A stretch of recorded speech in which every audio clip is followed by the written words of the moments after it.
ABC's contributor, former Deputy Assistant Secretary of Defense for the Middle East, Mick Mulroy, is here for more.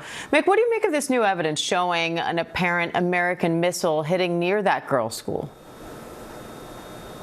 So, Diana, obviously, this is a horrible situation. I think the Pentagon will get to the bottom of it. They will do a thorough and objective investigation, I believe, and we will find out. But you can look at those videos and see that missile coming down. It's quick, but it does look like what we call a TLAM or a Tomahawk missile, and it seems to be set on delay. So they seem to be going after some kind of underground facility. So it looks like it was misidentified. Again, a horrible tragedy. Nothing can be said to the families, of course. It's going to make it any better. But the U.S. needs to be transparent on mistakes. And if we have, in fact, done this, I believe, of course, by accident, we need to acknowledge it and make sure it never happens again. So what goes into determining the targets of a missile strike like this? And how do you ensure you don't hit something like a school?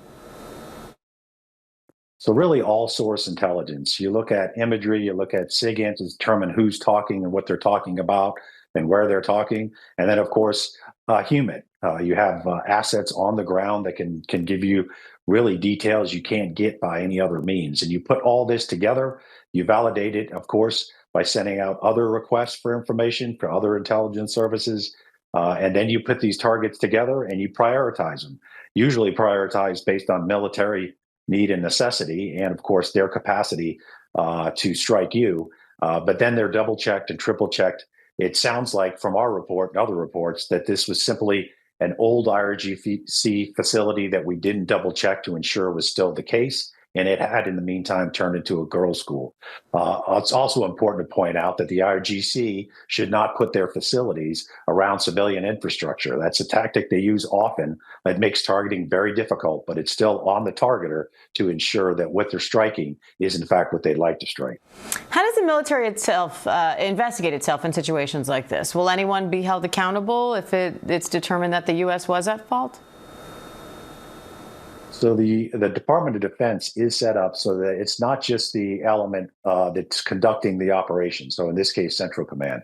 There's an independent investigatory body that looks at all the evidence to determine just what happens. We just saw one of our contributors who used to be part of that office. Its independence is very well known, and obviously the whole point is to be able to objectively look at what went wrong to adjust our TTPs in the future. So how we actually go about targeting.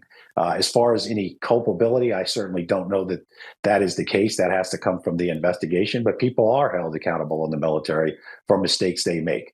That's something we'll have to see after the investigation is concluded.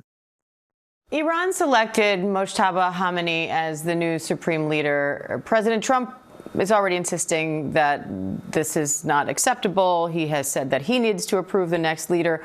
So what message does that choice send? So, Diana, it sends clearly to me that the regime is still in place and wants everyone to know that it's still in place. You already mentioned this is the second son of the former supreme leader. Mojtaba is very well known for his relationship with the IRGC. That's the special military component that essentially ensures the regime continues. He has made statements in the past about Iran's need for a nuclear weapon. He is at least as hardline as his father, and I think this sends a message that they have in no way any intention of changing the regime or adjusting it based on the U.S.'s preferences going forward. President Trump says he's not ruling out sending U.S. special forces to seize Iran's nuclear stockpile. What would that entail, and what's at stake? So that would be a very complex and, of course, risky mission. We don't have other brutes on the ground, so we'd be going into a almost completely uncontrolled area. If you look at where we struck in the nuclear facilities, Fordow, Isfahan specifically is where people have focused on potentially buried highly enriched uranium.